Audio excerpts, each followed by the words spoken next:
right there on top of the moon. We could sit and do nothing.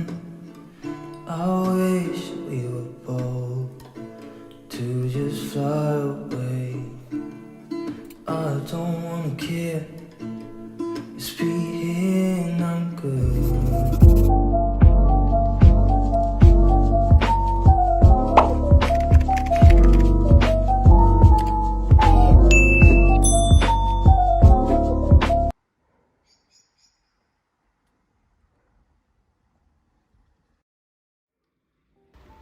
السلام عليكم ورحمة الله تعالى وبركاته. مرحبا بكم معايا فيديو جديد. كنتمنى تكونوا بأتم الصحة والعافية إن شاء الله يا ربي.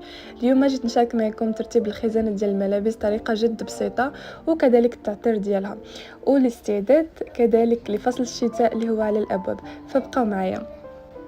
وباش نكسبوا الوقت غادي نقسموا تنظيف ديال الخزانه او الماريو ديالنا لجوج ديال الاجزاء. الجزء الاول او النهار الاول اللي هو انك تخوي الماريو ديالك كامل وتخليه يتهوى لمده ديال 3 سوايع، تمحيه من الغبره وتحيدي من القناه ديالو كاع اذا كاين شي خيوط ديال العنكبوت. هكا تخلي الشمس او تسمحي الشمس انها تدخل الهواء انه يمشي في الماريو، باش اذا كانت اي حاجه اي رطوبه ولا كتمشي الريحه ديالها. فهذا الجزء الاول اللي ضروري منه. ثاني حاجه هو النهار الثاني اللي غادي نخليوه او اللي غنخصوه للطوي، باش هكا ما تهلكيش راسك او ما تعياش. فالبنات ضروري انكم تفرزوا الملابس ديالكم، ديروا هذه القضيه مهمه مره في العام، ولا المهم على حسب 6 شهور ولا على حسب نتوما فوقاش كيناسبكم الموضوع. فنفرزوا الملابس، نحيدوا الحوايج اللي ما كنحتاجوهمش نعطيوهم لشي واحد اللي غيستافد منهم، والحوايج اللي ماشي الفصل ديالهم ناخذوهم نديروهم في اكياس بلاستيكيه وهكا نحطوهم في شي ركن من الاركان في المنزل اللي ما كيبانوش او اللي كيكون مخبي، يعني تنبغاو او يوصل الوقت ديالهم ونجبدوهم ان شاء الله باذن الله. وفي هاد الوقيته جبت شي حوايج عندي ديال الشتا باش هكا نستقبل بهم فصل الشتاء، واذا برد الحال كنعرفوا هاد الوقيته كيتقلب الجو، يقدر يكون بارد ويقدر يكون سخون على حسب. فخديت غير شي بياسات هكا اللي كيكونوا خفافين اللي نقدر نلبسهم في العشيه. صافي هادشي اللي غادي ندير، غادي نعلقهم هادو غير هنايا، ما غاديش نطويهم. فقط غادي نطوي واحد المونطو اللي هو كبير الحجم ديالو، اللي ما كنظنش غادي نلبسو في هاد الوقيته، ولكن تحسبا اذا تقلب الجو اكيد. فغادي نشارك معكم الطريقه ديال الطوي ديال الحوايج ان شاء الله في هذا الفيديو، فبقاو معايا.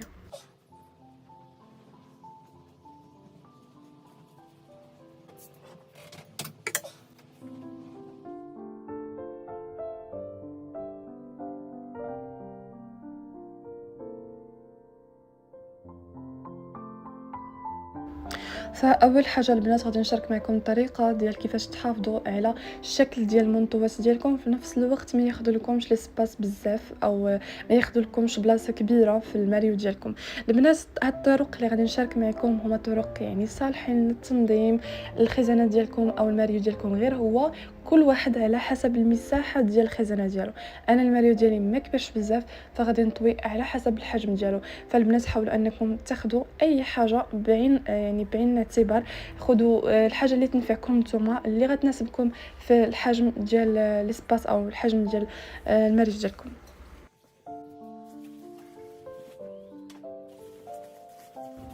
فاول حاجه غادي ناخذ جاكيطه ديالنا او اي يعني حاجه اللي عندنا فيها القب ديجا، يعني تريكو فيه القب ولا هاد الطريقه الصالحه ليه للطوي ديالو. فغادي ناخذو يديه بهاد الطريقه، غنجمعوهم، غادي نجمعوه هو في النص وغادي نبداو نلويو. ها هو الفيديو شارح راسو كنظن، طريقه جد بسيطه وهكا كتكوني نظمتي وحافظتي على الشكل ديال المونطو ديالك. ودابا غادي ندوزو للطريقه ديال السروال. بالنسبه للسروال كاين بزاف ديال الطرق، ولكن هاد الطريقه الانسب الحجم ديال الماريو كما بغى يكون الحجم ديالو. فضروري ما تكونوا شادين الصدفه باش تاخد هذاك الحجم او ياخد الشكل اللي ما يجيش مخربق ولا خارج من الجناب ولا. دابا غادي ندوزو للسروال اللي اذا كان عندكم السروال ديال الكتمه او السروال ديال يعني ديال الرياضه، غادي ناخذوه على ظهره، غادي نبداو نطويو بهذا الشكل.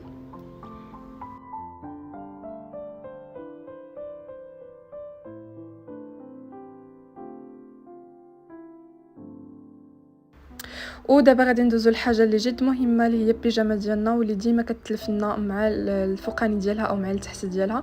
فضروري البنات انكم ديروا هذه الطريقه او هذه الخدمه، انكم طويوهم مع بعضياتهم باش هكا تحافظوا عليهم بجوج مع بعضياتهم ما يتلفوا لكمش من جوج تلبسوهم. دابا غادي ندوزو للبول او السوفيتمان. بالنسبه للسوفيتمات غادي نطويوهم بطريقه سهله بزاف باش ما ياخذليش ليسباس. انا ما عنديش كما قلت لكم اتساع بزاف، هذه الطريقه الانسب ليا، وهكا كيجي الشكل ديالو. دابا غادي ندوزو للتريكو. كنحاول نشارك معكم جميع الحوايج اللي ممكن يكونوا عندكم حتى نتوما واللي تبغيو طويوهم، فكنحاول انني نشارك معكم كاع الطرق. فانا طويت الماريو البارحه البنات من بعد ما كما قلت لكم هويتو وكل شيء، وصافي وردوا حويجات ديالنا كاملين لبلاصتهم.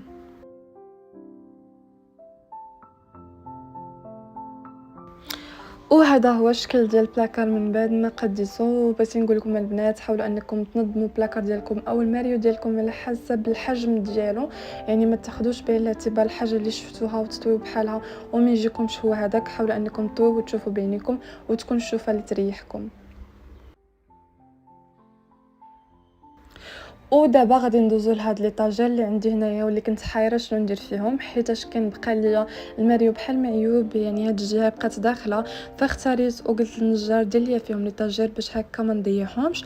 واليوم قررت انني نصاوبهم او انني يعني ننظمهم معكم بواحد الطريقه اللي تكون زوينه، وناخذ واحد المنظمات اللي بساطين ومتوفرين في كل مدينه هنايا عندنا في المغرب، وبالنسبه للثمن ديالهم رخيص بزاف. فغادي ناخذوهم غادي نقادوهم بهذا الشكل كما بان لكم على داك لاطاجير. المهم عندي غير 3 د ليطاجير، وعندي لتحت خلاص حاطه فيها غير بلانشا او الماكينه ديال التحت ديال الحوايج، حطها لتحت كاع في هذاك الجنب.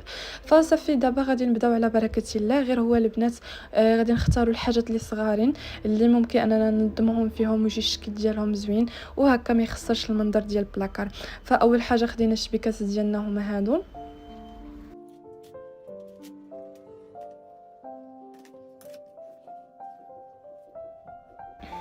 فاختاريت اول شبكه غادي ندير فيها الفولار اللي كنحتاجهم بشكل يومي واللي نبغي نطلع للسطح ولا نطل من البالكون نديرهم على راسي، يعني بغي نجبدهم بالزبه.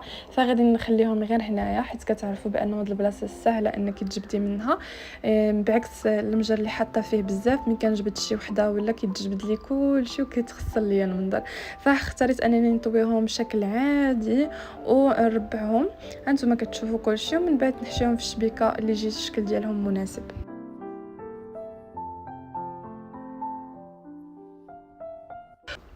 وفي الصراحه عجبتني النتيجه بزاف ديال التنظيم ديال لي فولار او الشيلان ديالي. دابا غادي ندوزو للطريقه الثانيه اللي غنديروا الشبكه الثانيه، هي اننا غادي نقادو فيهم التقاشر. بالنسبه لبزاف الناس كيديروا هذه الطريقه اللي هي غلطه البنات، ما تبقاوش ديروها حيت كتخسر المنظر وما كيجيوش التقاشر ديالكم مرتبين هما هادوك. فبالنسبه للطريقه هي كناخذوا التقشرات ديالنا وكنديروهم بهذا الشكل على علامه زائد، ومن بعد كنطويوهم على بعضياتهم وكيبقى لنا هذا القنت اللي كندوروا التقشيره بهذا الشكل وكتجي هكا كتجي منظمه بزاف. تقدروا ديروها في المجر ديالكم او في الشبيكه ويجي الشكل ديالهم منظم. انا خليت لكم هنايا التصويره باش تسكرينيوها وتقدروا انكم تقادوها بهذيك الطريقه اللي جد بسيطه وسهله البنات. مع الاستمراريه اكيد انكم كاملين غادي تبقاو تقادوها، تقادوا تقشراتكم بهذه الطريقه. وفعلا البنات كيجيو منظمين بواحد الطريقه زوينه اذا كنتو غادي ديروهم في المجر، اذا كنتو غادي تحطوهم في منظمات بعكس انهم مليوحين وصافي ملويين. وغادي نبقى على هذا الشكل يعني حتى نسالي كاع التقشرات ديالي. وبالنسبه للشبكه الثالثه فهي حتى هي غادي نخصصها لي فولار وصافي.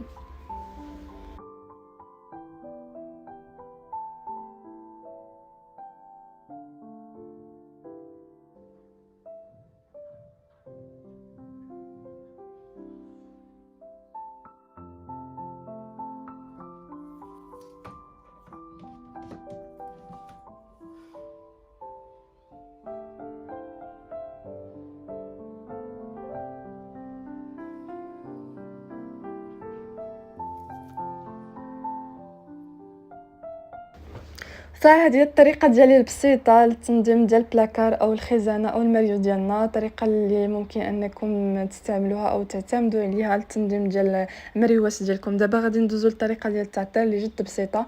غادي نحتاجو أول حاجة البودر أو البودر ديال الأطفال، غادي نحتاجو كذلك الصابون، ما يحتاجش أنه يكون غالي، فقط تكون ريحته زوينة. وإذا كانت عندكم الخزامة حتى هي استعملوها، أنا متوفرش عندي. غادي ناخدو الصابون ونبداو نحكوه في الحكاكة. البنات خدوا غير الكمية اللي غادي تحتاجوا. فغادي ناخدو البودر ديالنا حتى هي غادي نديروها مع الصابون ونخليهم انهم يتفاعلوا مع بعضياتهم. من بعد نديروهم في شبيكه بهذا الشكل اللي كتكون عندنا يعني في السيارات او اي حاجه نستعملوها مره اخرى، او ناخدو غير واحد الثوب اللي يكون كيبين. بالنسبه للصابون مع البودر ديال الاطفال، ديجا البودر ديال الاطفال كتعرفوا فيها واحد الريحه زوينه، فكي هذاك كيعطي واحد الميلونج زوين، واحد الريحه روعه مع بعضياتهم. وفي هذاك الوقت البنات هذيك البودر كتبقى تخرج يعني بطريقه بسيطه من هذاك الثوب، حيت كيبان حيت في ثقب صغارين، فكتبقى تعطي هذيك الريحه للملابس كاملين، يعني كيبقى يترش.